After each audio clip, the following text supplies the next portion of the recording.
Hello दोस्तों, एकेज online nursing classes में आपका स्वागत है। और मेडिकल सर्जिकल नर्सिंग के अंदर हम डिस्कस करने वाले हैं एंडोक्राइन सिस्टम। और एंडोक्राइन सिस्टम में मोस्ट इंपोर्टेंट टॉपिक हम डिस्कस करने वाले हैं, that is a pituitary gland. Pituitary gland से रिलेटेड डिस्कशन करेंगे और इंपोर्टेंट क्वेश्चंस को क्रैक करेंगे। आगे आने वाले टॉपिक्स में हम डिस्कस करेंगे इसके डिसऑर्डर। उम्मीद है आप कोरोना काल में पढ़ रहे हो। तो मेडिकल सर्जिकल नर्सिंग के अंदर आज हम डिस्कस करने वाले हैं एंडोक्राइन का मोस्ट इंपोर्टेंट टॉपिक, जिसका नाम है पिट्यूटरी ग्लैंड। अंतस्रावी ग्रंथियों के अंदर सबसे इंपॉर्टेंट जो ग्रंथि मानी जाती है वो है पीयूष ग्रंथि, यानी कि पिट्यूटरी ग्लैंड। पिट्यूटरी ग्लैंड के बारे में बात करते हैं। पिट्यूटरी ग्लैंड का दूसरा नाम होता है हाइपोफाइसिस सेरेब्राई। जी हाँ, इसको कहते हैं हाइपोफाइसिस सेरेब्राई। इसको और भी कई नामों से जाना जाता है, जिसको कहते हैं मास्टर ग्लैंड। जी हाँ, इसको कहा जाता है मास्टर ग्लैंड या फिर कहा जाता है मास्टर ऑफ ऑर्केस्ट्रा। जी मैं आपको बताना चाहूंगा कि इसको मास्टर ग्लैंड के नाम से क्यों जाना जाता है, क्योंकि जितनी भी अंतस्रावी ग्रंथियां यानी कि एंडोक्राइन ग्लैंड्स होती हैं, वो सभी एंडोक्राइन ग्लैंड्स को ये मास्टर ग्लैंड क्या करती है, कंट्रोल करती है। जी हाँ, ये ग्लैंड इसको कंट्रोल करती है, इस वजह से इसको क्या कहा जाता है, मास्टर ग्लैंड कहा जाता है। अगर इसकी लोकेशन की बात करें तो ये बहुत इंपॉर्टेंट क्वेश्चन है, कई बार पूछा जा चुका है कि क्या लोकेशन होती है इसकी। तो इसकी लोकेशन होती है सेला टर्सिका। जी हाँ, सेला टर्सिका ऑफ स्पिनॉइड बोन। ये याद रखिएगा, कौन सी बोन के अंदर, स्पिनॉइड बोन के अंदर एक छोटी सी खांच होती है, जिस खांच का नाम रखा गया है सेला टर्सिका। जी हाँ, उस जगह को और भी नाम से जाना जाता है, उसको कहते हैं हाइपोफाइजियल फोसा। क्या कहते हैं, हाइपोफाइजियल फोसा, यानी कि वो फोसा जो किसके लिए है, सिर्फ हाइपोफाइसिस के लिए है। तो पिट्यूटरी ग्लैंड की लोकेशन आपको हमेशा याद रखनी है, क्या होती है। अगर बात करें इसकी लेंथ एंड विड्थ, यानी कि एक्चुअली साइज की बात करें तो इसका साइज होता है 8 mm एंड 10 mm। जी हाँ, लेंथ 8 mm एंड विड्थ क्या देखने को मिलती है, 10 mm देखने को मिलती है। अगर शेप की बात करें तो शेप होती है इसकी पी शेप। पी शेप मतलब मटर के दाने के समान इसकी शेप होती है। अगर इसकी एम्ब्रियोलॉजी की बात करें तो एम्ब्रियोलॉजी के दौरान इसका डेवलपमेंट जो होता है वो होता है एक्टोडर्म से, और कौन से वीक पे होता है, 3rd वीक पे देखने को मिलता है। डायमीटर के बारे में बात करें तो इसका डायमीटर होता है 1 सेंटीमीटर। अगर इसके वेट के बारे में बात करें तो इसका वेट होता है 0.5 ग्राम। जी हाँ, बहुत कम वजन देखने को मिलता है पिट्यूटरी के लिए, इसीलिए देखते रहे हैं आप कि इसका साइज भी बहुत छोटा सा है, उसका डायमीटर भी बहुत छोटा सा है और उसका वेट भी बहुत छोटा सा है। लेकिन अगर बात करी जाए पूरी बॉडी के फंक्शंस के अंदर तो आपको पता है कि एंडोक्राइन ग्लैंड क्या काम करती हैं। एंडोक्राइन ग्लैंड के अंदर जो मास्टर ग्लैंड है वो क्या काम करती है, तो आपको समझ में आएगा पूरी बॉडी की फिजियोलॉजी जो है वो नर्वस सिस्टम और एंडोक्राइन सिस्टम दोनों मिलके कंट्रोल करते हैं। तो पूरी बॉडी की फिजियोलॉजी एंडोक्राइन सिस्टम पे डिपेंड है, और एंडोक्राइन में भी कौन, उसकी मास्टर पे डिपेंड है। तो ये अकेली ऐसी ग्लैंड है जो कि कंट्रोल करती है। इतना छोटा सा साइज होने के बाद में भी पूरी बॉडी को कंट्रोल करती है। तो कह सकते हैं इतनी सी तो है तू आफत मचा रखी है। क्लियर। तो ये हम बात कर रहे थे पिट्यूटरी ग्लैंड के बारे में, जो हमने डिस्कस किया, काफी इंपॉर्टेंट चीज हमने डिस्कस की। इसके बाद हम डिस्कस करेंगे पिट्यूटरी ग्लैंड के कुछ पार्ट्स के बारे में। जी हाँ, पार्ट्स के बारे में डिस्कस करेंगे पिट्यूटरी ग्लैंड के बारे में, जो कि काफी इंपॉर्टेंट है। नॉर्मली माना जाता है अकॉर्डिंग टू फिजियोलॉजी, जो पी शेप सेल है, ये जो ग्लैंड है आपकी पी शेप्ड, इसके 2 पार्ट्स होते हैं। कौन कौन से, एक होता है एंटीरियर पार्ट और एक होता है पोस्टीरियर पार्ट। जी हाँ, जो आगे का पार्ट होता है इसको कहते हैं एंटीरियर पिट्यूटरी, एंटीरियर पिट्यूटरी, और इसको कहते हैं posterior pituitary, posterior pituitary. 2 parts में पाई जाती है आपकी पिट्यूटरी ग्लैंड, एक आगे वाला भाग, एक पीछे वाला भाग। एंटीरियर पिट्यूटरी का दूसरा नाम होता है, इसको कहते हैं एडिनो हाइपोफाइसिस। क्या कहते हैं, एडिनो हाइपोफाइसिस। और पोस्टीरियर पिट्यूटरी का दूसरा नाम होता है, that is a neuro hypophysis.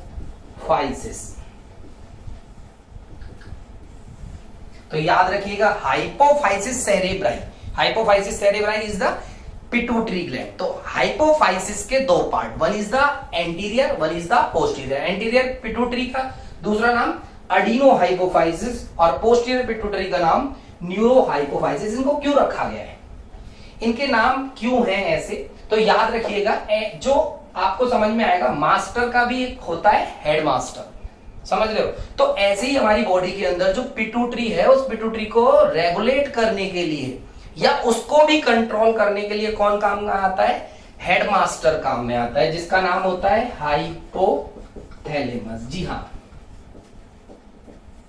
Hypothalamus कौन से सिस्टम का पार्ट होता है, नर्वस सिस्टम का पार्ट होता है। तो हाइपोथैलेमस जो होता है इसको कहा जाता है अपने एंडोक्राइन सिस्टम के अंदर हेड मास्टर। क्या कहा जाता है, हेड मास्टर। तो इसका क्या काम है, ये काम करता है, ये पिट्यूटरी को क्या करता है, रेगुलेट करता है। ध्यान रखिएगा जो बात हम पढ़ रहे हैं वो बहुत इंपॉर्टेंट है। आगे आने वाले डिसऑर्डर्स के अंदर अगर आपको समझना है, मेड सर्च को क्लियर करना है, तो ये पोर्शन आपके लिए काफी इंपॉर्टेंट है, तो ध्यान से पढ़िएगा इसको। हाइपोथैलेमस क्या करता है, आपकी पिट्यूटरी को रेगुलेट करता है, और पिट्यूटरी जो है वो क्या करती है, बाकी अदर ग्लैंड्स को क्या करती है, रेगुलेट करती है। तो ये है मास्टर और ये है हेड मास्टर। ये बात आपके समझ में आ गई होगी। अब ध्यान से सुनिएगा, जो पार्ट हार्मोन से कंट्रोल किया जाता है उसको कहा जाता है एडिनो हाइपोफाइसिस। क्या कहा जाता है, एडिनो हाइपोफाइसिस। और जो पार्ट हार्मोन्स के द्वारा ही तो है, लेकिन उसमें पार्टिसिपेट करते हैं न्यूरॉन्स या न्यूरोट्रांसमीटर्स, तो वो कहलाता है न्यूरोहाइपोफाइसिस। क्या कहलाता है, न्यूरोहाइपोफाइसिस। तो इस पोस्टीरियर पिट्यूटरी को कहा जाता है न्यूरोहाइपोफाइसिस और एंटीरियर पिट्यूटरी को कहा जाता है एडिनोहाइपोफाइसिस। लेकिन अगर बात करें एंटीरियर पिट्यूटरी के बारे में, तो एंटीरियर पिट्यूटरी के अंदर कुछ एक स्पेसिफिक पार्ट होता है। जी हाँ, ये एंटीरियर पिट्यूटरी का एक स्पेसिफिक पार्ट होता है जिसको कहते हैं एवस्कुलर जोन। क्या कहते हैं, एवस्कुलर जोन, जो कि काफी इंपॉर्टेंट है, याद रखिएगा। एवस्कुलर जोन का मतलब हो गया जिसके अंदर ब्लड सप्लाई नहीं होती है। ये जो एवस्कुलर जोन है इसको कहा जाता है, इसका नाम है इंटरमीडिएट लोब। क्या कहते हैं इसको, इंटरमीडिएट लोब, या फिर कहा जाता है पार्स इंटरमीडिया। जी हाँ, क्या कहा जाता है, पार्स इंटरमीडिया, इंटरमीडिएट लोब। देखिए कई बुक्स में आपको पढ़ने को मिलेगा कि लिख रहा होगा पिट्यूटरी ग्लैंड के कितने पार्ट होते हैं, 3 पार्ट होते हैं। नहीं, 3 नहीं होते, ओनली कितने पार्ट होते हैं, 2 पार्ट होते हैं। One is the anterior pituitary और one is the posterior pituitary. हाँ, जो इंटरमीडिएट लोब के बारे में आप पढ़ोगे, जैसे एंटीरियर पिट्यूटरी एंटीरियर लोब कहा जाता है, पोस्टीरियर पिट्यूटरी को पोस्टीरियर लोब। ऐसे ही इस लोब को, इस वाले पार्ट को क्या कहा जाता है, इंटरमीडिएट लोब। बट ये लोब डिफरेंशिएट नहीं है, ये एंटीरियर लोब का ही क्या होता है, पार्ट होता है। तो ये जो लोब है वो ह्यूमंस में इतना अच्छा वर्क नहीं करती। आप समझ सकते हो, जो जानवर होते हैं, एनिमल्स होते हैं, उनके अंदर ये काम करती है मोस्ट प्रोबेबली। वहां पे जो जानवर्स के अंदर स्पेसिफिक फंक्शंस होते हैं उनको ये कंट्रोल करती है। हमारी बॉडी में भी इसका एक काम है, याद रखिएगा। यहां से आपको बहुत इंपॉर्टेंट बात बताने जा रहा हूं। हमारी बॉडी में इंटरमीडिएट लोब का एक काम होता है। इंटरमीडिएट लोब का क्या काम होता है, याद रखिएगा। इंटरमीडिएट लोब जो होती है वो सीक्रेट करती है एक हार्मोन जिसका नाम होता है MSH। जी हाँ, क्या नाम होता है, MSH। MSH का मतलब होता है मेलेनोसाइट स्टिमुलेटिंग हार्मोन। कई बार क्वेश्चन आता है कि ये कहां से सीक्रेट होता है, तो याद रखिएगा ये सीक्रेट होता है एंटीरियर पिट्यूटरी से। डेफिनेटली एंटीरियर पिट्यूटरी से होता ही है, लेकिन एंटीरियर पिट्यूटरी में भी कौन सी सेल या कौन सा पार्ट इसको सीक्रेट करता है, तो याद रखिएगा इसको सीक्रेट करने वाला पार्ट होता है इंटरमीडिएट लोब, या फिर इसको कहते हैं पार्स इंटरमीडिया। तो आपको पार्ट समझ में आए, आपको पार्ट्स क्लियर हो गए होंगे। One is the anterior pituitary, one is the posterior pituitary. और एंटीरियर पिट्यूटरी के अंदर आपको सबसे ज्यादा इंपॉर्टेंट चीज जो मिली वो है पार्स इंटरमीडिया, इंटरमीडिएट लोब, जिससे एक हार्मोन सीक्रेट होता है, दैट इज द MSH। देखिए आपको एक बात बड़ी आसानी से समझ में आएगी, स्टिमुलेटिंग वर्ड। जी हाँ, स्टिमुलेटिंग वर्ड का मतलब होता है कि यह हार्मोन जाके किसी भी चीज को क्या करता है, स्टिमुलेट करता है। अब आप कहोगे कि सर हमें तो हार्मोन ही नहीं पता, तो देखिए हार्मोन के बारे में एक लाइन में आपको बता देता हूं। जैसे कि हार्मोन को कह सकते हैं केमिकल मीडिएटर। क्या कह सकते हैं, केमिकल मीडिएटर। वो केमिकल मीडिएटर जो किसी भी बायोलॉजिकल एक्टिविटी को इंटेंसिफाई कर दे, चेंज कर दे, अल्टर कर दे, तो उसको अपन क्या बोलेंगे? दैट इज अ हार्मोन्स बोलेंगे। बात समझ में आ गई? देखिए, अगर एंडोक्राइन सिस्टम के बारे में बात करें तो एंडोक्राइन सिस्टम में आपको मिलेंगे एंडोक्राइन ग्लैंड्स, और एंडोक्राइन ग्लैंड से सीक्रेट होने वाला एजेंट का नाम होगा हार्मोन। अगर यही एक्सोक्राइन सिस्टम के बारे में बात करें तो एक्सोक्राइन सिस्टम में मिलेंगे एक्सोक्राइन ग्लैंड्स, और एक्सोक्राइन ग्लैंड से सीक्रेट होने वाले सब्सटेंस का नाम होगा एंजाइम्स। समझ?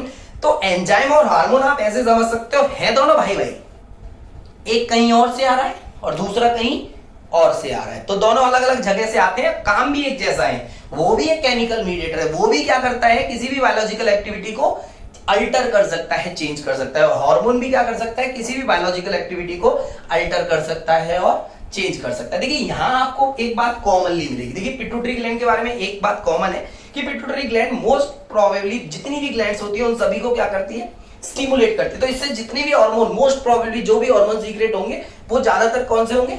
Stimulating, SH, stimulating hormone.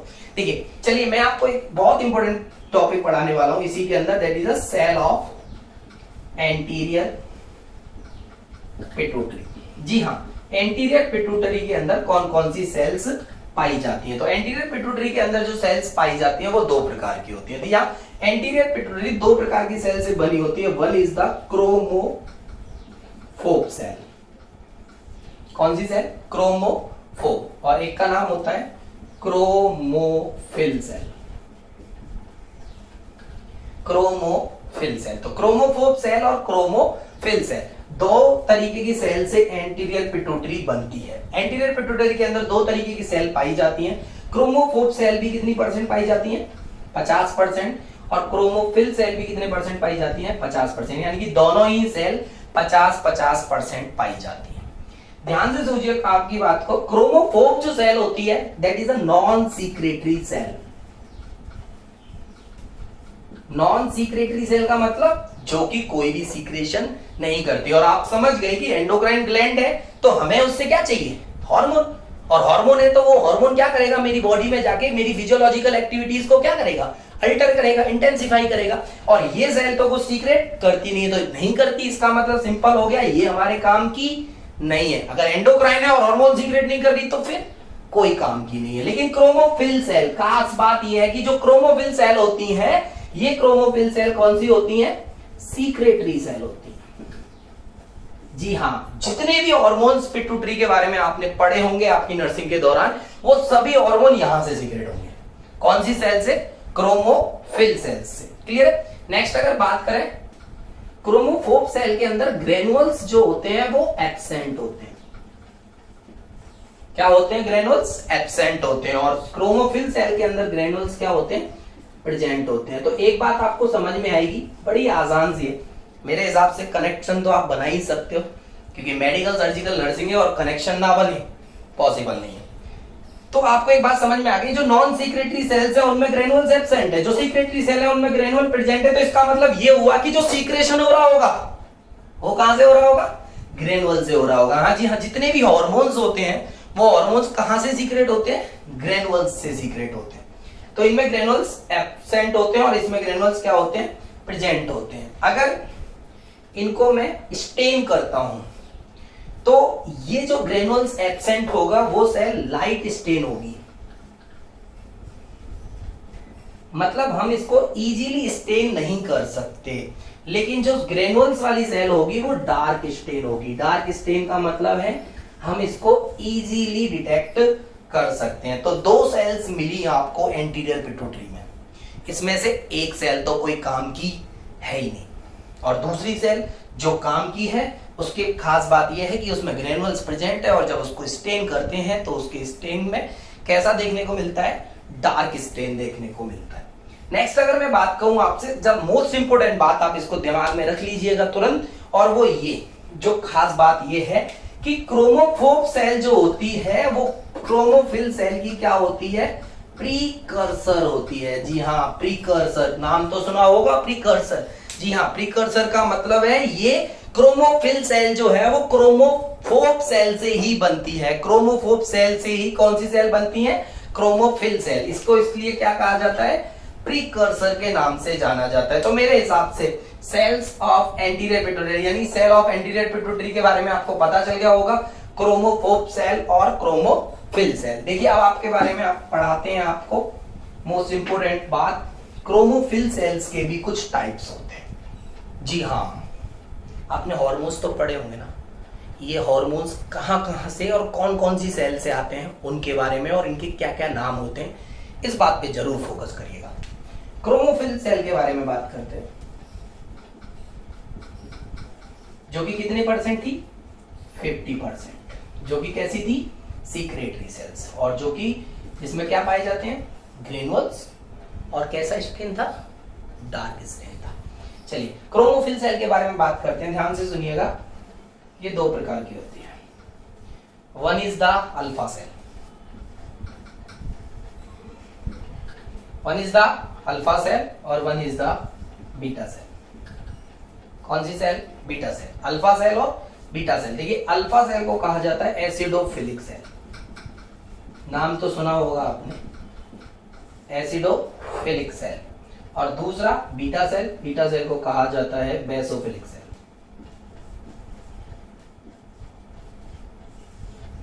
क्या कहा जाता है, बेसोफिलिक सेल। अल्फा सेल जो है वो पाई जाती है 35%, 50 में से 35% सेल्स कौन सी होती हैं, अल्फा सेल होती हैं, और 15% सेल होती हैं बीटा सेल। बात समझ में आ गई, यानी कि 35 अल्फा सेल और 15 बीटा सेल। तो इसका मतलब ये हो गया कि वजन इधर जाता है, तो डिसऑर्डर जब भी होगा यहां से बहुत सारी चीजें चेंज हो जाएंगी। कौन सी जगह से, एसिडोफिलिक सेल। समझ में आई बात, यानी आगे देखते हैं। देखिए अल्फा सेल जो होती है वो भी दो प्रकार की होती है। जी हाँ, अल्फा सेल कितने प्रकार की होती है, दो प्रकार की। One is the somatotropic cell. कौन सी सेल, सोमैटोट्रोपिक, ये नाम तो सुना होगा आपने। सोमैटोट्रोपिक सेल से सीक्रेट होने वाले हार्मोन का नाम होता है सोमैटोट्रोप।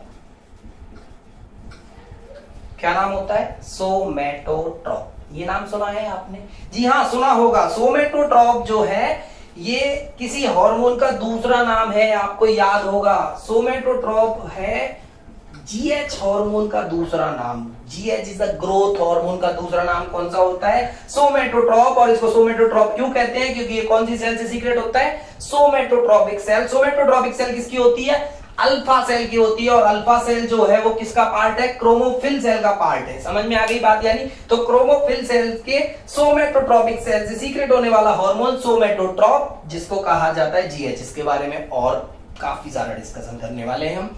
नेक्स्ट दूसरी जो सेल होती है इसका नाम है लैक्टोट्रोपिक सेल। लैक्टोट्रोपिक सेल,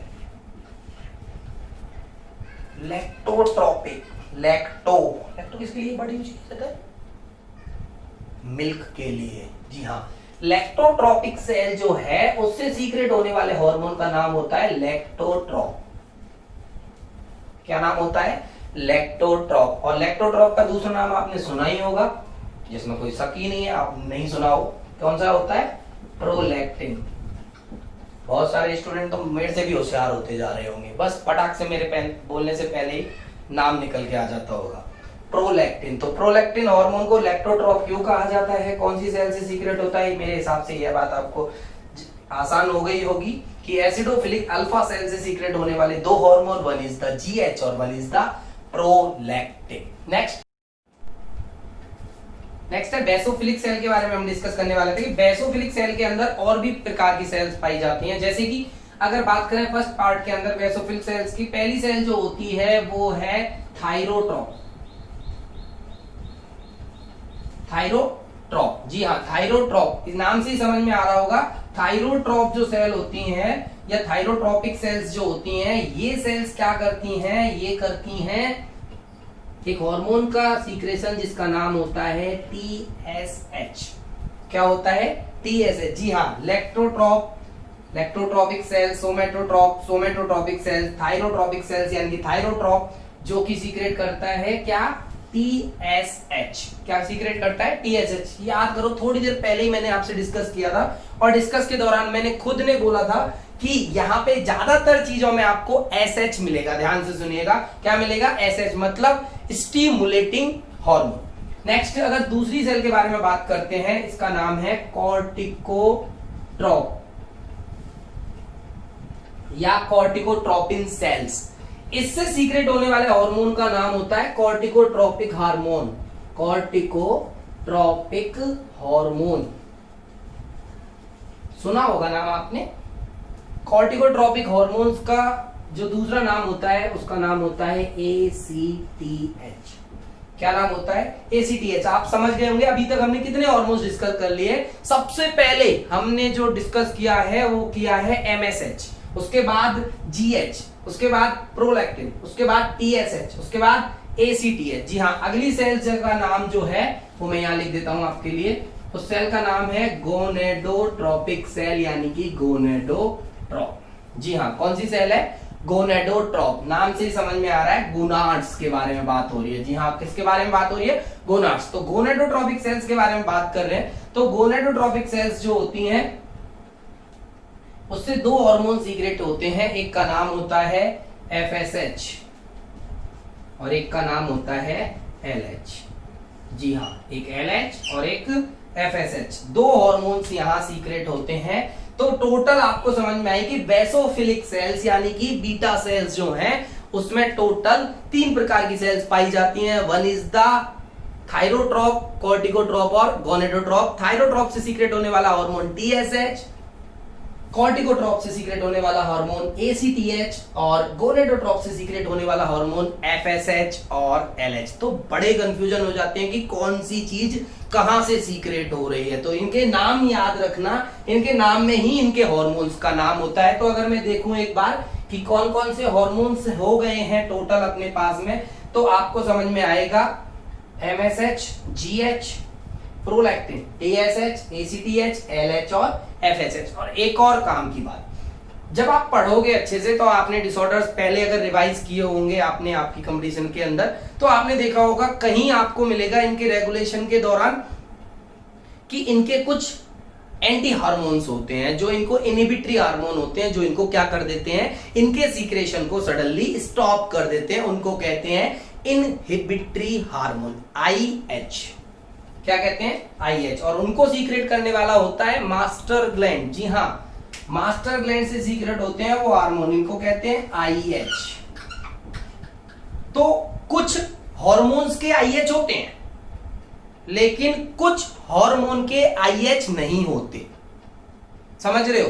तो जिन सेल्स के या जिन हार्मोन्स के IH नहीं होते वो ये सेल्स होती हैं। कौन सी? Basophilic cells. इनके IH होते ही नहीं है।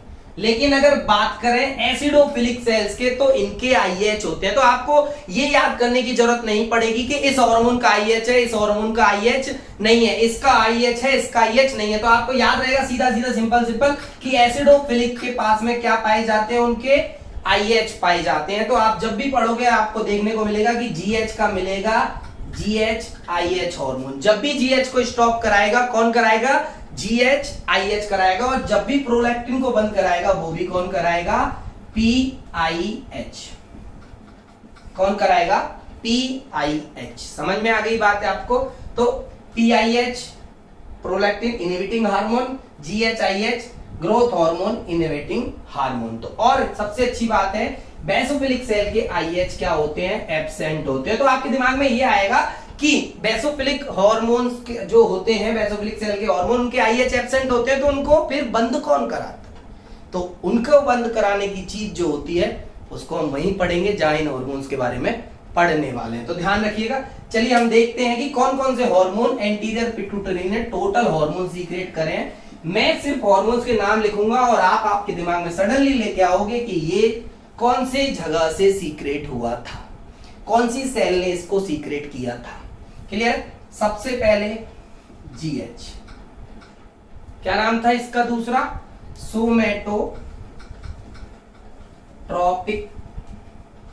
सोमैटोट्रोपिक हार्मोन। नेक्स्ट दूसरा था प्रोलैक्टिन, इसको लैक्टोट्रोपिक या लैक्टो जेनिक हार्मोन के नाम से भी जाना जाता है। कौन सी सेल से सीक्रेट हुआ तो आपको खुद को पता है। नेक्स्ट इसके अलावा TSH, TSH is the thyroid stimulating hormone.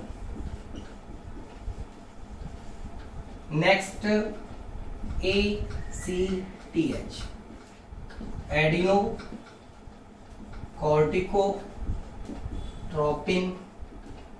Hormone. आप जानते हो एडिनो कॉर्टिको का क्या मतलब होता है?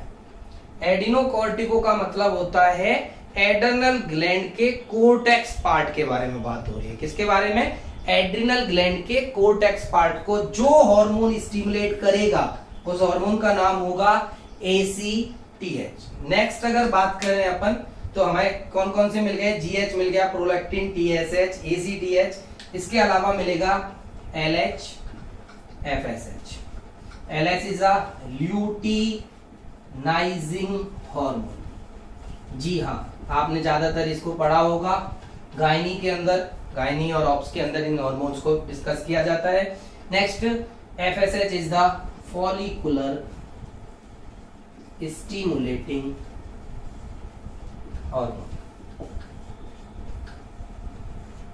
Follicular stimulating hormone. तो और इसके अलावा एक हार्मोन और था, जो कौन सा था? MSH। Very good. MSH is the melanocyte stimulating hormone. तो एंटीरियर पिट्यूटरी में कौन कौन सी सेल्स पाई जाती हैं और एंटीरियर पिट्यूटरी के कौन कौन से हार्मोन्स देखने को मिलते हैं? तो यह बात आपके समझ में आ गई होगी और याद भी हो गया होगा फिंगर्स पे फटाक से कि कौन कौन सी हार्मोन्स कौन कौन सी सेल से सीक्रेट होता है पिट्यूटरी ग्लैंड के अंदर। नेक्स्ट हम डिस्कस करने वाले हैं सभी हार्मोन्स के बारे में थोड़ा थोड़ा और कुछ इंपॉर्टेंट जिससे रिलेटेड कुछ बातें आपको याद रहनी चाहिए। जब रहेगी तभी आप डिसऑर्डर क्रैक कर पाओगे, और डिसऑर्डर एक बार क्रैक कर लिया तो समझ लो मेडिकल सर्जिकल नर्सिंग आपके हाथ। क्लियर? चलिए बात करते हैं सबसे पहले इस हार्मोन के बारे में जिसका नाम है growth hormone. Growth hormone, growth hormone को किस नाम से जाना जाता है? सोमैटोट्रॉपिक हार्मोन। सोमैटोट्रॉपिक हार्मोन्स के नाम से जाना जाता है। फर्स्ट इंपोर्टेंट बात, ये कहां से सीक्रेट होता है ये बात आपको याद ही है। सोमैटोट्रॉपिक हार्मोन जो है वो सोमैटोट्रॉपिक सेल सोमैटोट्रॉप से सीक्रेट होता है। सोमैटोट्रॉपिक सेल या सोमैटोट्रॉप ऑफ एंटीरियर पिट्यूटरी से सीक्रेट होता है।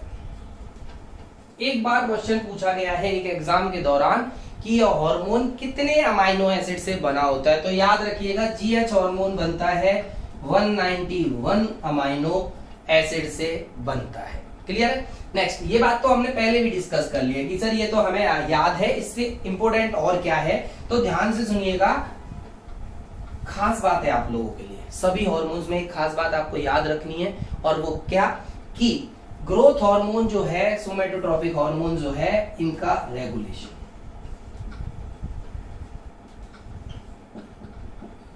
याद रहेगा, रेगुलेशन के बारे में बात चल रही है अपनी। रेगुलेशन के बारे में बात करें तो रेगुलेशन के लिए तो रेगुलेशन हर हार्मोन का पढ़ना है हमें, और यही रेगुलेशन है जो आपको मेडिकल सर्जिकल नर्सिंग के अंदर डिसऑर्डर के साइन और सिम्टम तक लेके जाएगी कि इस कंडीशन की वजह से क्या कॉज हो रहा है और कॉज की वजह से क्या साइन एंड सिम्टम्स आ रहे हैं। तो थोड़ा ध्यान रखिएगा रेगुलेशन के बारे में कि रेगुलेशन कहां कहां होता है। तो ध्यान से सुनिएगा, GH का रेगुलेशन, हम रेगुलेशन में दो चीजें पढ़ने वाले हैं। एक तो GH के रेगुलेशन के अंदर GH के सीक्रेशन के लिए कौन रेस्पॉन्सिबल होता है, और GH के इनहिबिशन के लिए कौन रेस्पॉन्सिबल होता है। इनहिबिशन के लिए कौन रेस्पॉन्सिबल होता है, दोनों चीजें आपको इस रेगुलेशन के अंदर याद रखनी है। पहला सीक्रेशन, तो आपको ये बात तो पता ही है,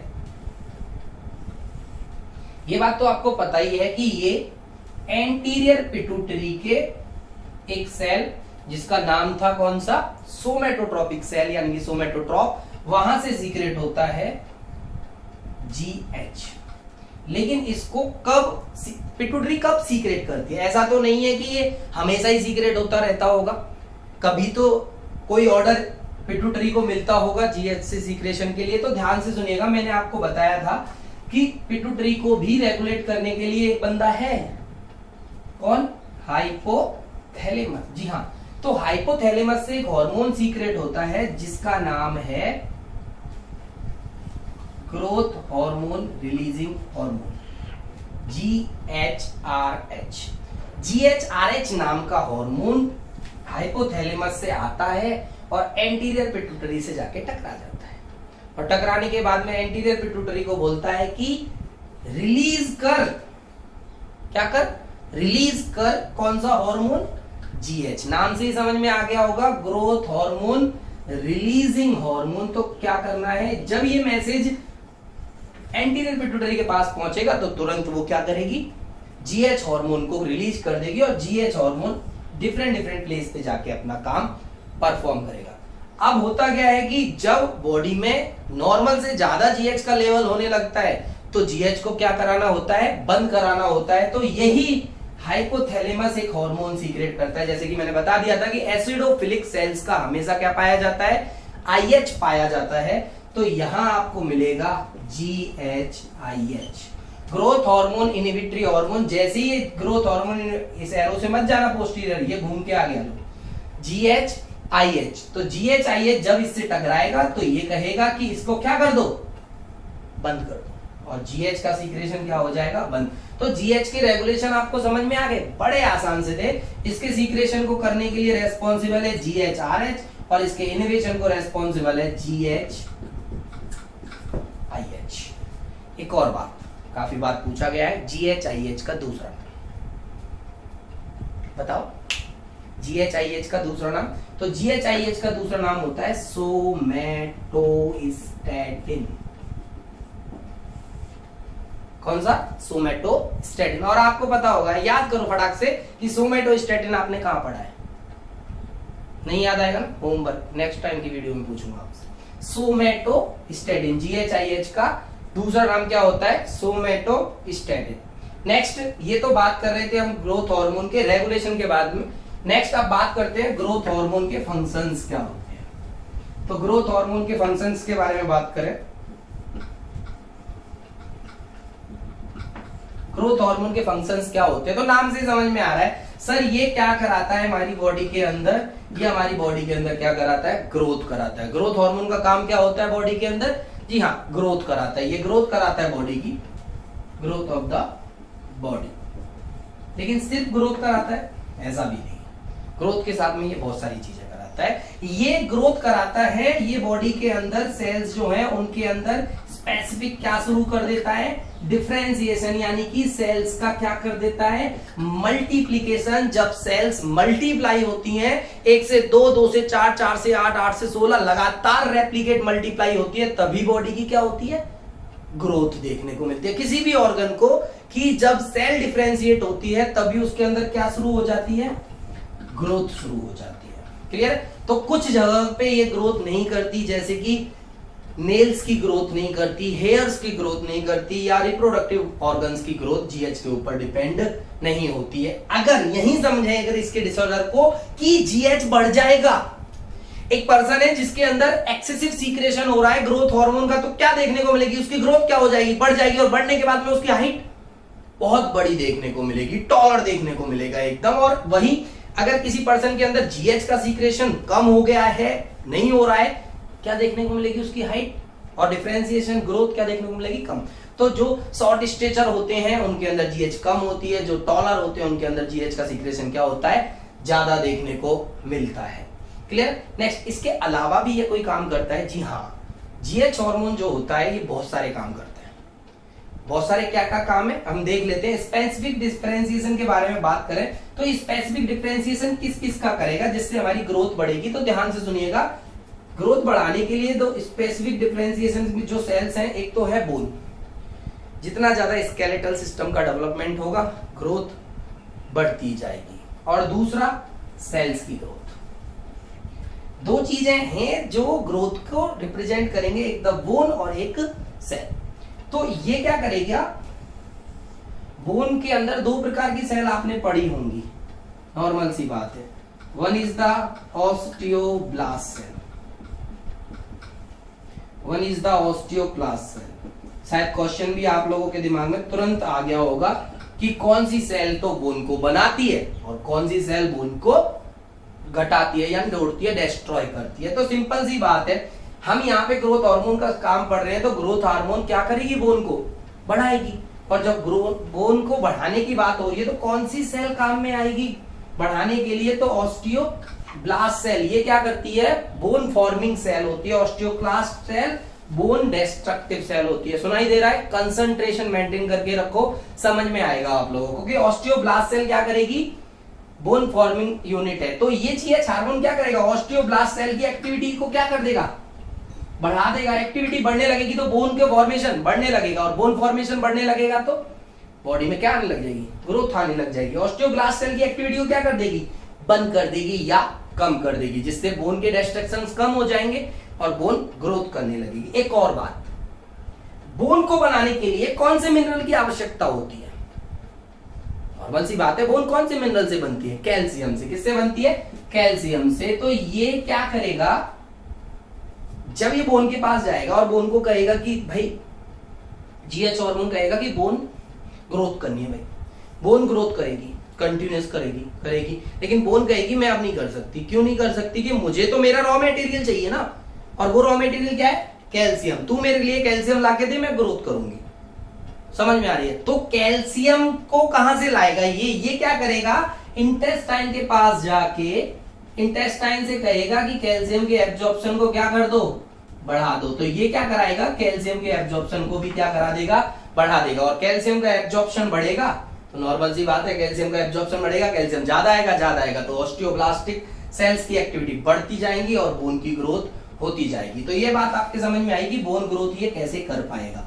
नेक्स्ट बात अगर इसी सेकंड पार्ट, सिर्फ बोन ही नहीं है, बॉडी में और भी सेल्स है, यानी कि मस्कुलर सेल्स है, एपिथेलियल सेल्स है, बहुत सारी सेल्स है हमारे पास में जो कि अलग अलग तरीके से काम करती हैं। तो इनका भी ये क्या कराएगा, मल्टीप्लीकेशन कराएगा। ये जाके सेल्स को बोलेगा कि आपको क्या करना है, डिवाइड होना है। और सेल्स को डिवाइड होने के लिए सेल्स भी एक ही चीज की डिमांड करेगी, क्या, उसका रॉ मटेरियल। सेल्स का रॉ मटेरियल जो होगा वो सेल्स डिमांड करेगी। और सेल्स को बनाने के लिए इंपॉर्टेंट चीज कौन सी है, प्रोटीन।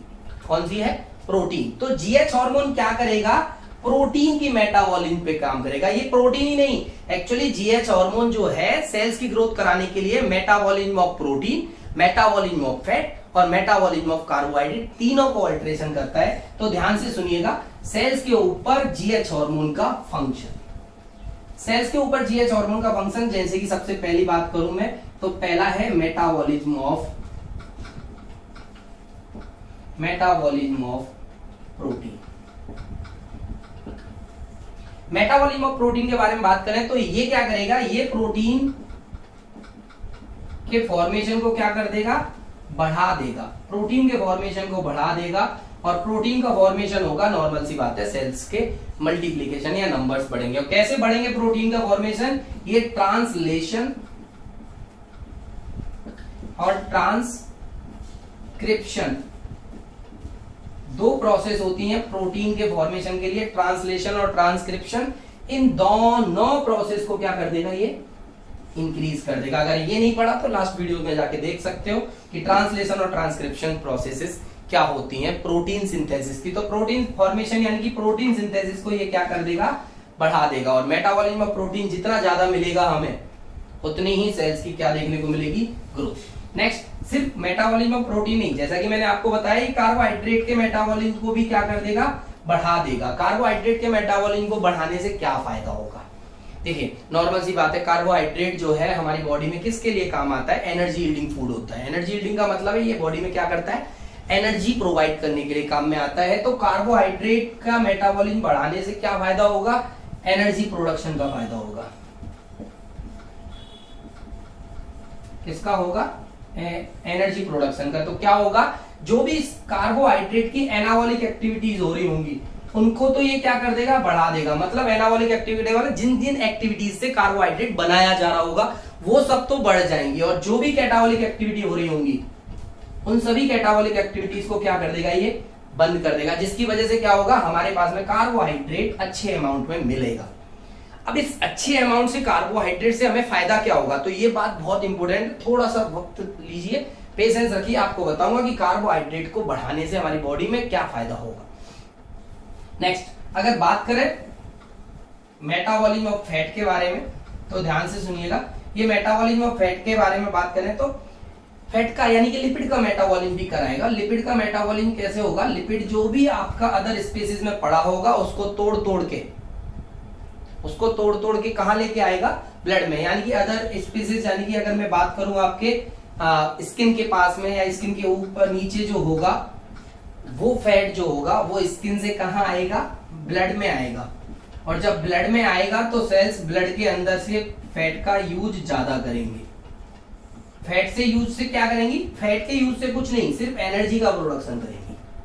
जी हाँ, एनर्जी का प्रोडक्शन। अब ध्यान से सुनिएगा, होगा क्या, सेल्स को प्रोटीन तो मिल गई, अब सेल्स ने डिमांड की थी सिर्फ एनर्जी की। एनर्जी के लिए हमारे पास दो चीजें, वन इज द कार्बोहाइड्रेट और one is the fat. Fat और कार्बोहाइड्रेट में क्या डिफरेंशिएशन है कि 1 ग्राम कार्बोहाइड्रेट 4 किलो कैलोरी एनर्जी देता है, लेकिन 1 ग्राम फैट 9 किलो कैलोरी एनर्जी देता है। तो बॉडी क्या चाहेगी कि ज्यादा ग्रोथ हो, तो ज्यादा ग्रोथ में ज्यादा एनर्जी मिले, तो 1 ग्राम फैट को तोड़ के वो ज्यादा एनर्जी यूज कर सकते हैं। तो उस टाइम पे ये क्या करेंगे, लाइपोलाइसिस चलता रहेगा, लाइपोलाइसिस होगा और लाइपोलाइसिस के दौरान एनर्जी का प्रोडक्शन होगा और सेल्स क्या करेंगी, कंज्यूम करेंगी एनर्जी को, एनर्जी कंज्यूम करके सेल्स का मल्टीप्लिकेशन कराएगी। लेकिन अगर बाई चांस एक पर्सन है जिसकी बॉडी में फैट ही नहीं है या सडनली फैट कम हो गया है ही नहीं, तो ऐसी कंडीशन में बैकअप के लिए कौन रखा हुआ है, कार्बोहाइड्रेट रखा हुआ है। और कार्बोहाइड्रेट जो होगा वो ऐसी कंडीशन में काम आएगा एनर्जी देने के लिए और ग्रोथ कराने के लिए। तो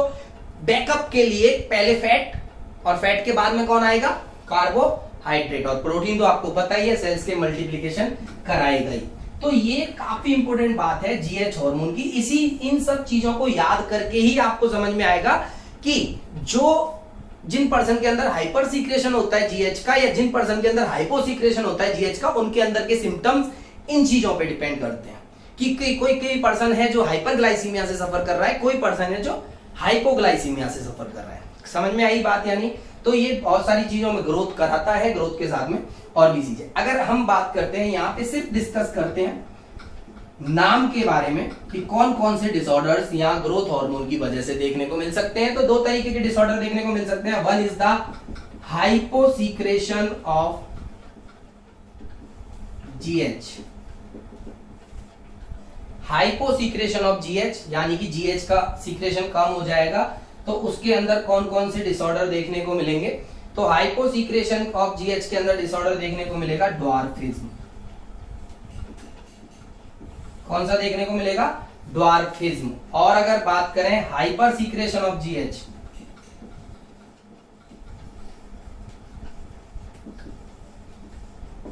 तो हाइपर सीक्रेशन ऑफ जीएच के अंदर डिसऑर्डर देखने को मिलेगा दैट इज एक्रोमीगेली। तो आई होप कि समझ में आ गया होगा आपको कि ग्रोथ हार्मोन्स क्या होता है, ग्रोथ हार्मोन का रेगुलेशन क्या होता है, ग्रोथ हार्मोन के फंक्शंस क्या होते हैं और ग्रोथ हार्मोन से होने वाले डिसऑर्डर्स क्या होते हैं। तो नेक्स्ट जो हम डिस्कस करने वाले हैं वो है दूसरा हार्मोन जिसका नाम है प्रोलैक्टिन।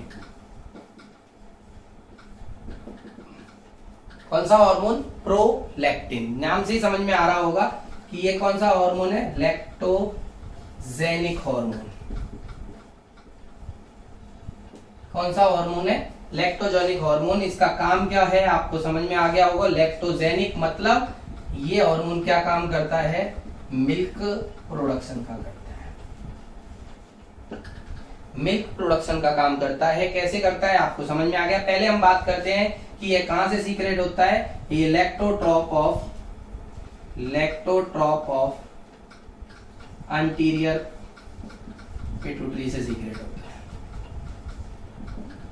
अगर इसके रेगुलेशन के बारे में बात करें तो ये काफी इंपॉर्टेंट बात है जिससे रिलेटेड डिसऑर्डर आपको समझ में आएंगे।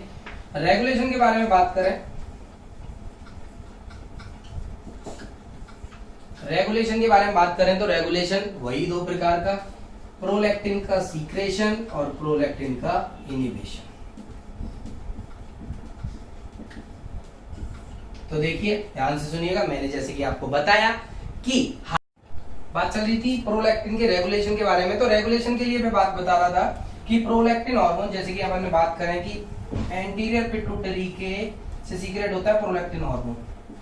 इस प्रोलैक्टिन हार्मोन को सीक्रेट कराने के लिए हाइपोथैलेमस से आता है PRH, प्रोलैक्टिन रिलीजिंग हार्मोन। ये हाइपोथैलेमस से आता है, एंटीरियर पिट्यूटरी के पास आता है और बोलता है कि प्रोलैक्टिन को क्या करना है, रिलीज करना है। प्रोलैक्टिन जाता है मेमरी ग्लैंड के पास और मेमरी ग्लैंड में जो सेल्स होती हैं उनको बोलता है कि मिल्क का क्या करना है, प्रोडक्शन करना है। सिर्फ मिल्क का क्या करना है, प्रोडक्शन करना है। अगर प्रोलैक्टिन ज्यादा हो जाता है तो हाइपोथैलेमस प्रोलैक्टिन को बंद कराने के लिए क्या भेजता है, PIH का दूसरा नाम होता है डोपामिन। तो डोपामिन क्या करता है, PIH क्या करता है, इसको क्या कर देता है, इनहिबिट कर देता है। तो आपको ये बात समझ में आ गई होगी कि सीक्रेशन करने के लिए कौन रेस्पॉन्सिबल होता है, PRH हार्मोन, और इनहिबिशन करने के लिए कौन काम में आता है, PIH हार्मोन। तो ये था इसका रेगुलेशन के बाद में हम डिस्कस करेंगे इसके डिसऑर्डर्स के बारे में कि कौन कौन से डिसऑर्डर हो सकते हैं प्रोलैक्टिन हार्मोन के। तो प्रोलैक्टिन हार्मोन के दो डिसऑर्डर्स हो सकते हैं, एक जिसके अंदर क्या होगा, प्रोलैक्टिन बढ़ जाएगा। प्रोलैक्टिन बढ़ जाएगा तो प्रोलैक्टिन बढ़ने की वजह से हम देखेंगे कि उसके अंदर क्या देखने को मिलेगा, एक्सेसिव लैक्टोजिनेसिस। क्या होगा, एक्सेसिव लैक्टोजिनेसिस। जी हाँ, एक्सेसिव लैक्टोजेनेसिस देखने को मिलेगा। एक्सेसिव लैक्टोजेनेसिस का मतलब है कि मिल्क का प्रोडक्शन क्या देखने को मिलेगा, बड़ा हुआ देखने को मिलेगा। तो ऐसी कंडीशन में हम क्या करेंगे, हम इसमें मेडिकेशन देंगे, कौन सी, ब्रोमोक्रिप्टिन। जी हाँ, ब्रोमोक्रिप्टिन देंगे और वो ब्रोमोक्रिप्टिन क्या होगी, ये क्या कॉज करेगी, ये करेगी लैक्टेशन को क्या कर देगी, सप्रेशन। जी हाँ, क्या कर देगी, लैक्टेशन को सप्रेस कर देगी। ये कब होगा, जैसे कि कब जरूरत पड़ने वाली है, या तो किसी पर्सन के अंदर प्रोलैक्टिन का सीक्रेशन ज्यादा हो रहा होगा, या फिर एक लैक्टेशन पीरियड में अगर कोई बेबी जो है वो एक्सपायर हो जाए और उसके दौरान मदर के अंदर लैक्टोजेनेसिस प्रोसेस जो होगी वो ज्यादा होगी, तो ऐसी कंडीशन में उसको क्या देना पड़ेगा, ब्रोमोक्रिप्टिन देना पड़ेगा लैक्टेशन को सप्रेस करने के लिए। ये तो तब था जब प्रोलैक्टिन का लेवल क्या हो जाएगा, बढ़ जाएगा। नेक्स्ट अगर बात करें कि किसी पर्सन के अंदर ऑलरेडी प्रोलैक्टिन का लेवल क्या देखने को मिलेगा, कम, हाइपो सीक्रेशन हो जाए किसका, प्रोलैक्टिन का हाइपर सीक्रेशन हो जाएगा। उसकी वजह से क्या देखने को मिलेगा कि पर्सन के अंदर मिल्क का प्रोडक्शन होगा ही नहीं, क्या कहेंगे, लैक्टो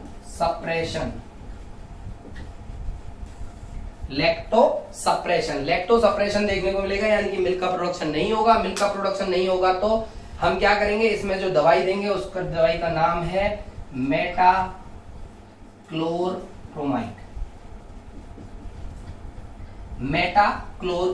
जी हाँ, मेटाक्लोरप्रोमाइड देंगे। ये क्या करेगा, लैक्टेशन को बढ़ा देगा। तो बहुत सारे प्रॉब्लम्स आती हैं फीमेल्स के अंदर कि मिल्क का प्रोडक्शन नहीं हो रहा है, तो ऐसी कंडीशन में कौन सी दवाई दी जाती है, मेटाक्लोरप्रोमाइड। ये आपने सुना ही होगा, इसको हम और भी कहीं यूज करते हैं, जैसे कि ये ड्रग ऑफ चॉइस होती है हाइपरएमेसिस ग्रेविडेरम की। जी हाँ, और किसकी होती है, GERD की ड्रग ऑफ चॉइस होती है। लैक्टेशन सप्रेशन में भी इसको यूज किया जाता है। ये मिल्क प्रोडक्शन को क्या कर देती है, बढ़ा देती है। जी हाँ, ये तो बात कही थी हमने किसके बारे में, प्रोलैक्टिन के बारे में। इसके बाद नेक्स्ट हार्मोन के बारे में डिस्कस करते हैं जिसका नाम है TSH। TSH is the thyroid stimulating hormone.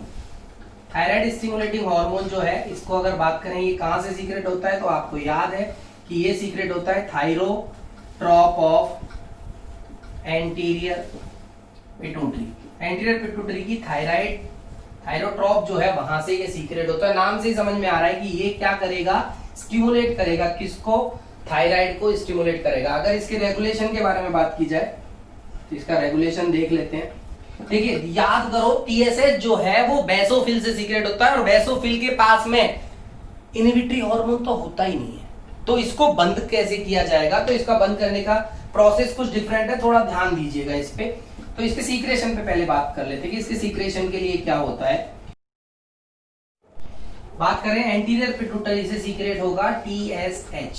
अब ये कब होगा? अब ये तब होगा जब हमारी बॉडी के अंदर, जैसे मान लीजिए यहाँ पे थायराइड ग्लैंड है, ये थायराइड ग्लैंड को सीक्रेट करना है T3 एंड T4, या हमारी बॉडी डिमांड कर रही है कि T3 T4 का सीक्रेशन होना चाहिए। क्यों होना चाहिए? T3 T4 क्या करते हैं? हमारी बॉडी के अंदर मेटाबॉलिज्म एक्टिविटी को बढ़ाते हैं। अब बॉडी में मेटाबॉलिज्म एक्टिविटी की जरूरत कब पड़ती है? जब बॉडी के अंदर एनर्जी सोर्स ना हो, या एनर्जी बॉडी में है ही नहीं, फटीग में पड़ा हुआ है पर्सन, उसको एनर्जी की जरूरत है, तो बॉडी डिमांड करेगा कि एनर्जी के लिए T3 T4 को लाए। और T3 T4 के लिए थायराइड के पास में मैसेज जाना चाहिए एंटीरियर पिट्यूटरी से। तो एंटीरियर पिट्यूटरी से मान लीजिए TSH गया, और ये TSH नाम से ही समझ में आ रहा है कि ये थायराइड को क्या करेगा? स्टिमुलेट करेगा। और थायराइड स्टिमुलेट होते ही थायराइड क्या सीक्रेट करेगी? T3 and T4। और T3 T4 क्या करेंगे? एनर्जी के प्रोडक्शन को बढ़ा देंगे। सडनली बॉडी में क्या हो जाएगा? एनर्जी।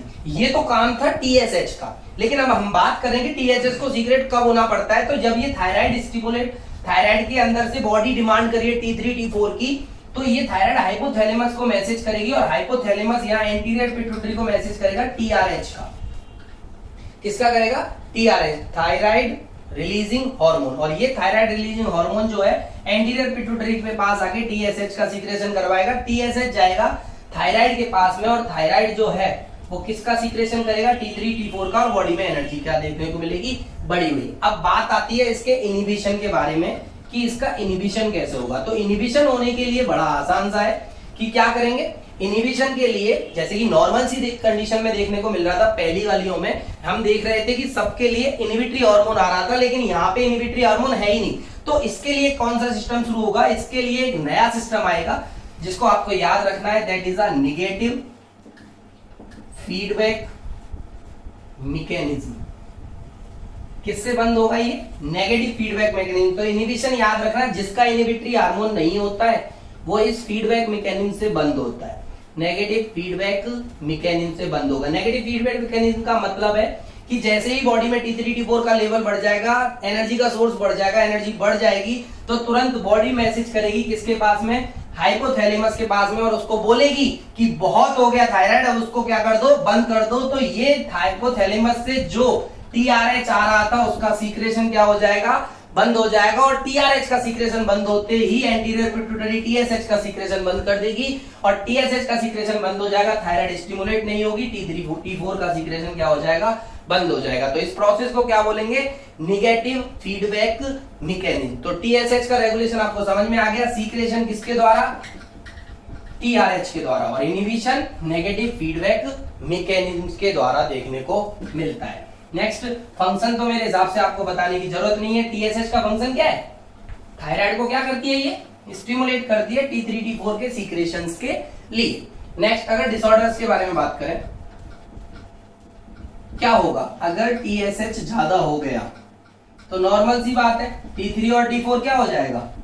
ज्यादा हो जाएगा। और T3 T4 ज्यादा हो जाएगा तो हम इस बीमारी को बोलेंगे हाइपर थायराइडिज्म।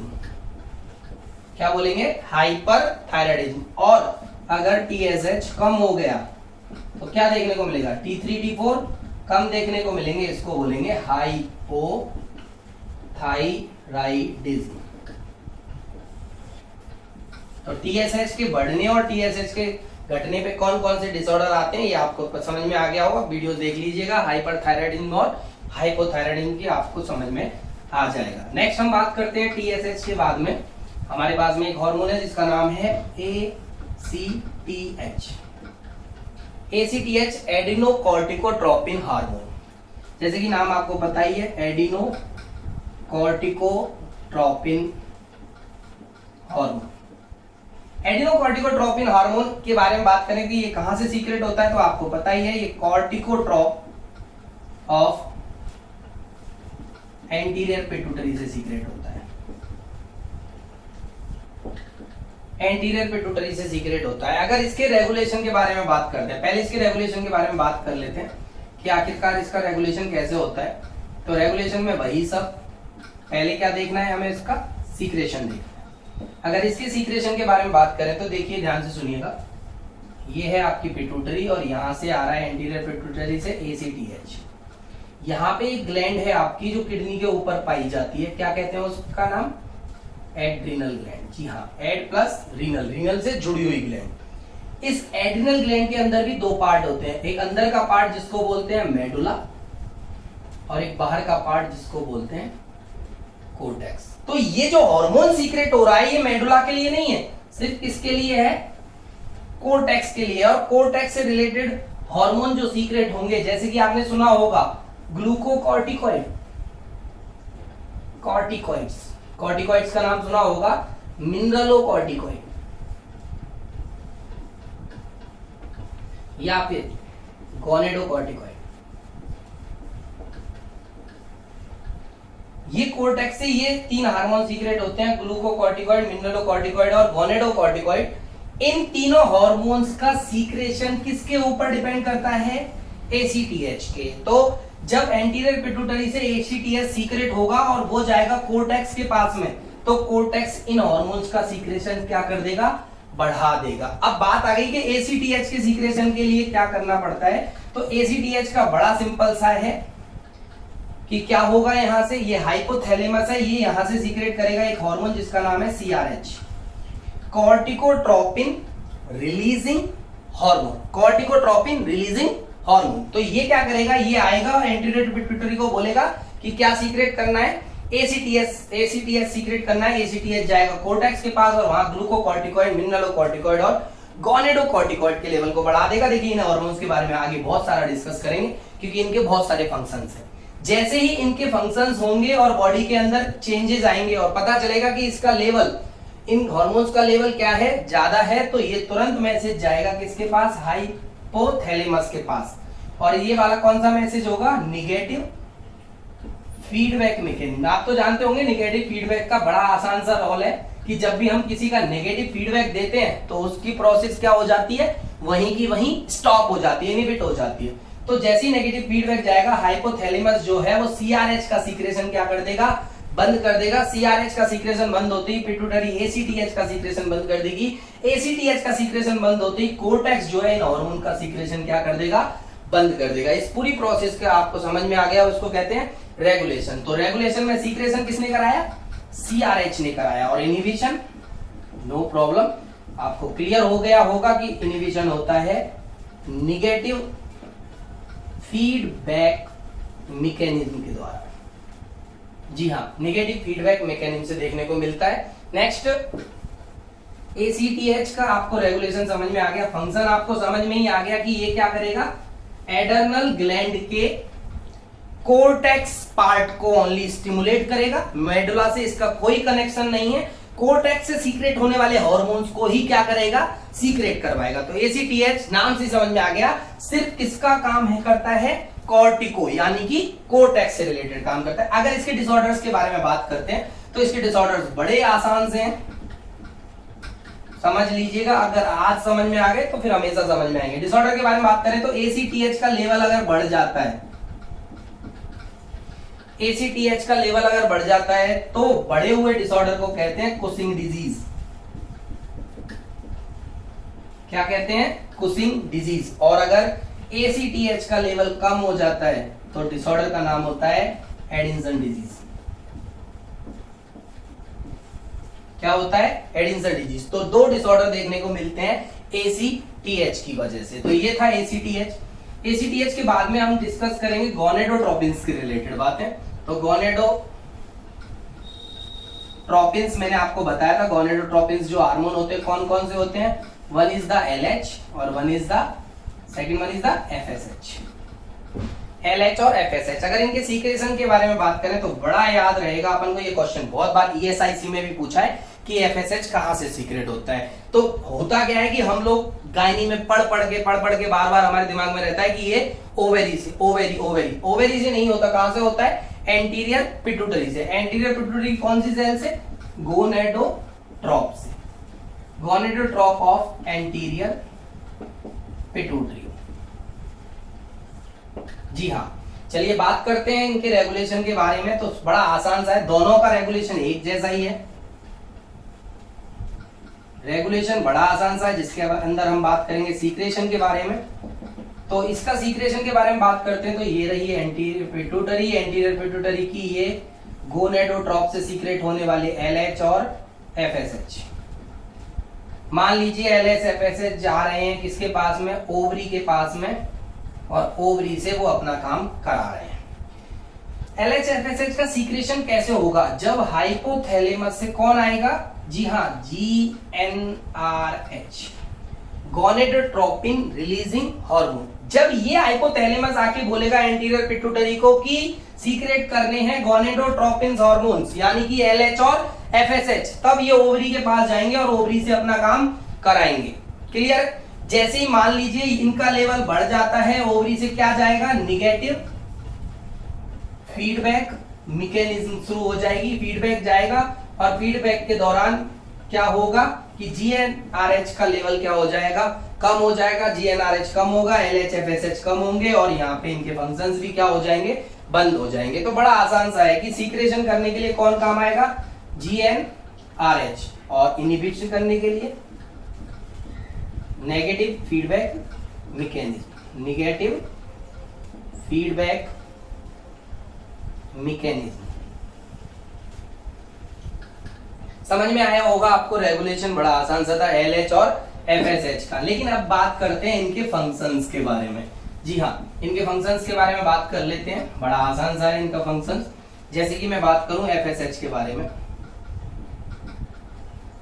एफएसएच के बारे में बात करें तो एफएसएच का नाम होता है that is a follicular stimulating hormone.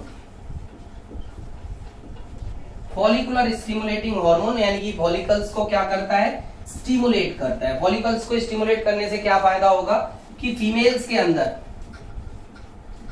के अंदर जो इमेच्योर फॉलिकल्स हैं उनको ग्रेफियन फॉलिकल्स में कन्वर्ट कर देगा। जी हाँ, इमेच्योर्ड फॉलिकल्स को क्या करेगा, ग्रेफियन फॉलिकल्स में कन्वर्ट कर देगा।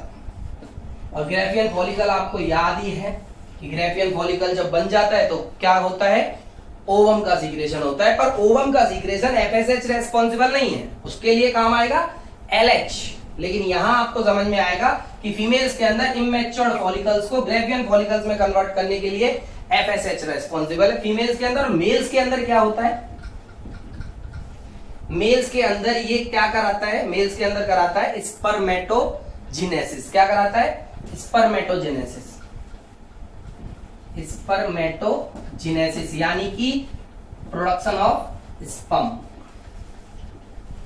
स्पर्म का प्रोडक्शन कराने के लिए रेस्पॉन्सिबल होता है कौन, एफएसएच। मेल्स के अंदर स्पर्म का प्रोडक्शन और फीमेल्स के अंदर ग्रेफियन फॉलिकल्स का मैच्योरेशन करा। नेक्स्ट है ल्यूटिनाइजिंग हार्मोन। जी हाँ, गोनेडोट्रॉप्स का दूसरा नाम है हार्मोन ल्यूटिनाइजिंग हार्मोन।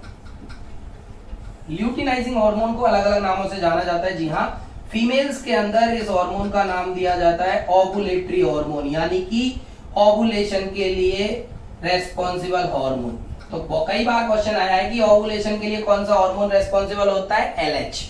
फीमेल्स के अंदर ओवुलेटरी हार्मोन, क्योंकि ये क्या कराता है, ओवम का सीक्रेशन। ओवम का सीक्रेशन कराता है। और अगर मेल्स के बारे में बात करें तो मेल्स के अंदर ये क्या कराता है, टेस्टोस्टेरोन का सीक्रेशन। टेस्टोस्टेरोन का सीक्रेशन कराता है। तो टेस्टोस्टेरोन का सीक्रेशन कराने के लिए रेस्पॉन्सिबल है मेल के अंदर एलएच। अच्छा, एक और क्वेश्चन है कि मेल्स के अंदर एलएच को और किसी नाम से जाना जाता है। जी हाँ, इसका नाम है आईसीएसएच।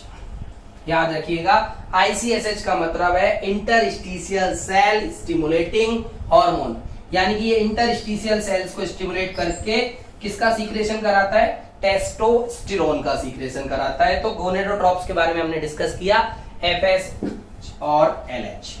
नेक्स्ट, हमने बाकी जितना भी एंटीरियर पिट्यूटरी में पढ़ा था वो सब खत्म कर दिया, लेकिन अभी भी हमारे पास पार्स इंटरमीडिया का एक हार्मोन बचा हुआ है। कौन सा था, MSH, melanocyte stimulating hormone. Melanocyte stimulating hormone, ध्यान से सुनिएगा। मेलानोसाइट कहां होती है? मेलानोसाइट होती है अपनी स्किन के अंदर, और स्किन के अंदर से ये सीक्रेट कराती हैं मिलेनिन को। मिलेनिन नाम का सब्सटेंस जो स्किन से सीक्रेट होता है मेलानोसाइट से, ये मिलेनिन नाम का सब्सटेंस जो है वो बॉडी के अंदर डार्क पिगमेंटेशन ऑफ स्किन के लिए रेस्पॉन्सिबल होता है, यानी कि स्किन के अंदर पिगमेंटेशन कराता है, ब्लैक कलर का रेस्पॉन्सिबल होता है कौन? मिलेनिन। तो ये मिलेनिन हार्मोन जो है वो डार्क पिगमेंटेशन कराता है, और ये कहां किसकी वजह से सीक्रेट होता है? एमएसएच हार्मोन की वजह से। और आपको पता ही है कि एमएसएच कहां से सीक्रेट होता है? पार्स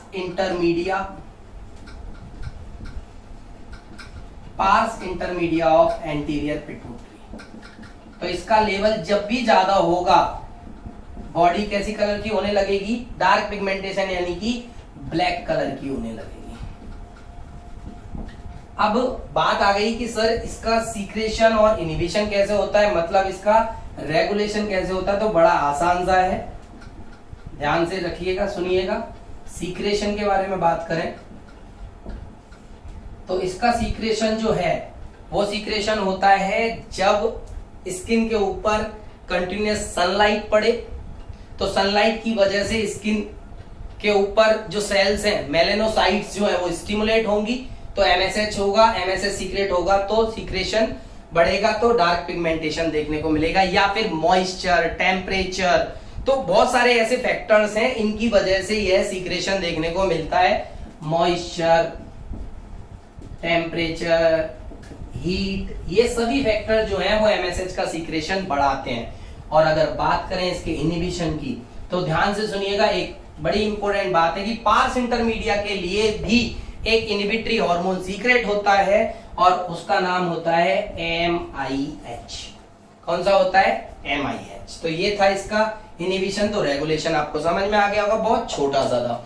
तो ये जो आज हमने डिस्कस किया है, ये किया है एंटीरियर पिट्यूटरी के बारे में, और एंटीरियर पिट्यूटरी के बहुत सारे हार्मोन्स के बारे में, हार्मोन्स के रेगुलेशन के बारे में, और उनसे होने वाले डिसऑर्डर्स के बारे में डिस्कस किया है। तो आज के लिए इतना ही। नेक्स्ट वीडियो में मिलेंगे आपसे, पोस्टीरियर पिट्यूटरी से रिलेटेड डिस्कस करेंगे, और साथ में जो एंटीरियर पिट्यूटरी का जो डिसऑर्डर का पार्ट है वो भी डिस्कस करेंगे। जब तक के लिए देखते रहिए AK's नर्सिंग ऑनलाइन क्लासेस का चैनल। स्टे ट्यून्ड और medical surgical nursing. Thank you.